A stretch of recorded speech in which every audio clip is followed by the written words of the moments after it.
So thank you very much. Good morning. It's a pleasure to have you all here. Some might point out at the irony dictated by events of us being here to focus on the Mediterranean and the South, when Europe and the rest of the world are more focused with what is happening at our eastern borders.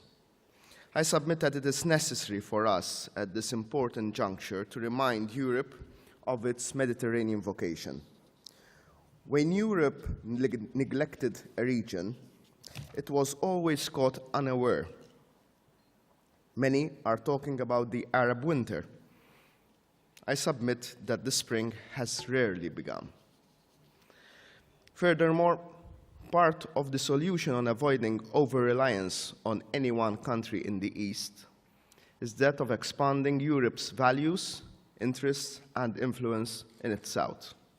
Energy is one obvious issue where such a strategy is not only desirable, but necessary for a stronger, more prosperous European Union.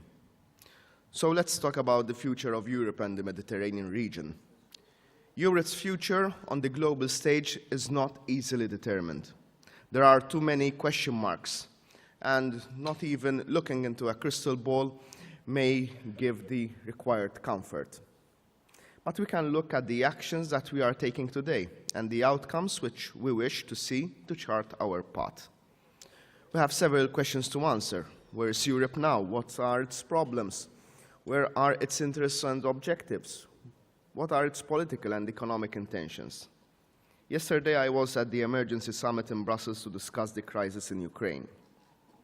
If the events of the past few weeks are anything to go by, we can certainly feel justified in being pessimistic about Europe's future. Has Europe, or rather the European Union, been caught napping once again, too busy with its own internal difficulties to be aware of what was happening just outside our borders? Though this is no time for a mea culpa, I am sure that there will be a lot of soul-searching on why developments in Ukraine could not have been sufficiently predicted, or whether they were precipitated or acted upon. Yet, these worrying times could also be an important wake-up call, and Europe may indeed demonstrate a stronger determination to adapt to new realities and new circumstances.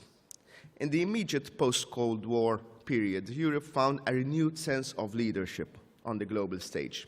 And more recently, the Lisbon Treaty was supposed to herald a period of Europe coming to age. But the Eurozone economic crisis and the lack of political will have seen Europe underuse its own clout.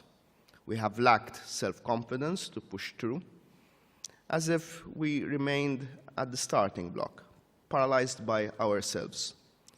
Compared to the up-and-coming economies such as China, Europe started to look more like the old continent once again. The question, though, isn't whether or not Europe can overcome this sense of inferiority. Indeed, there is no reason why it should not, as a quick overview of its strengths will demonstrate. Europe has the structures and the standards to enable it to act. The values it holds dear, respect for democracy, human rights, the rule of law, serve as the standard bearer for many nations across the world. It is the world's largest donor of development aid. It is engaged in a number of partnerships, trade and otherwise, across the world. There are indeed several examples where Europe has demonstrated that it has all the qualities of a leader. Europe's role as an honest broker is generally acknowledged and respected. Its current substantial role in talks with Iran over the nuclear program is one such example. In the cyber world, it is setting the standards for the protection of privacy. It exerts soft power through the exportation of its widely admired culture. And it is an important player in international organizations such as the United Nations on matters ranging from climate change to human rights to social issues. Indeed, Europe has what it takes to exert hard and soft power around the globe, and any attempts to suggest otherwise would either be doing an injustice to its successes or focuses on a very narrow definition of power. So the question remains, does Europe want to act, or indeed, whether can we be forced to act?